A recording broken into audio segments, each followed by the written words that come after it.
Assalamualaikum warahmatullahi wabarakatuh. Bismillahirrahmanirrahim. Alhamdulillahi nahmaduhu wa nusalli wa nusallimu ala rasulihil karim.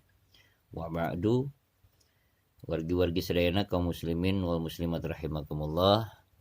Tepang deui sareng sim kuring dina ieu kesempatan insyaallah sim kuring bade neraskeun logatan kitab Safinatun Najah bagian kedua.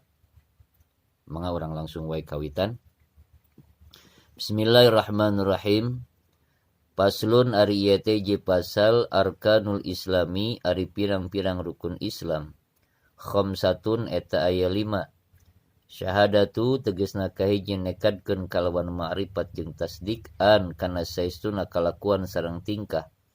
La ilaha ta aya deui pangeran anu wajib diibadahan kalawan sabenerna illallahu kajaba Gusti Allah. Wa anna Muhammadan jeung saestuna Kangjeng Nabi Muhammad sallallahu alaihi wasallam Rasulullahi eta utusan Allah. Wa iqamus sholati sareng kaduana ngadegkeun salat. Wa itauz zakati sareng katiluna mayar zakat. Wa shaumu ramadhana sareng kaopatna puasa dina bulan Ramadan.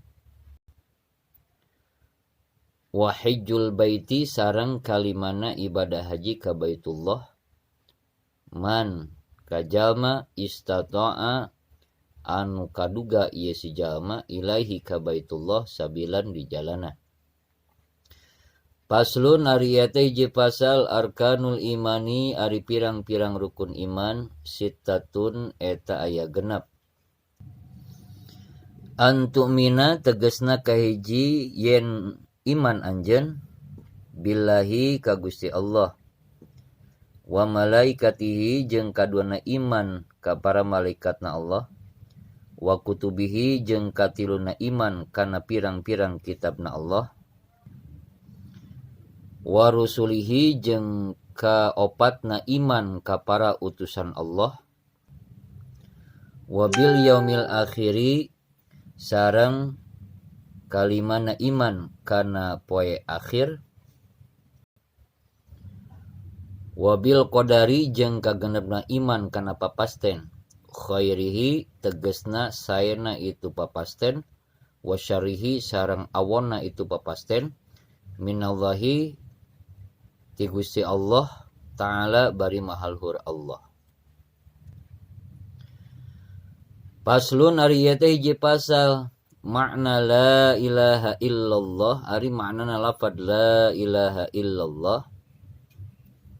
La ma'buda eta teu aya anu wajib diibadahan bihaqqin kalawan sabenerna bil wujudi dina ayana illallahu kajaba Gusti Allah.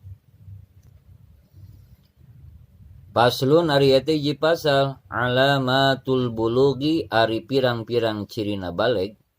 Salasun eta aya 3. Tamamu khamsa asyarata tegasna kahiji sampurnana 15 taun naonana sanatan tauna. Fi zakari di lalaki wal unsa jeung di awewe. Wal ihtilamu jeung kaduana ngimpi jima fi zakari di lalaki wal unsa jeung di awewe litis sinina karena umur 8 pirang-pirang tahun. Wal haidu jeung katiluna haid fil unsa di awewe wungkul litis sinina karena umur 8 pirang-pirang tahun. Cekap sakitu heula wallahu a'lam bisawab.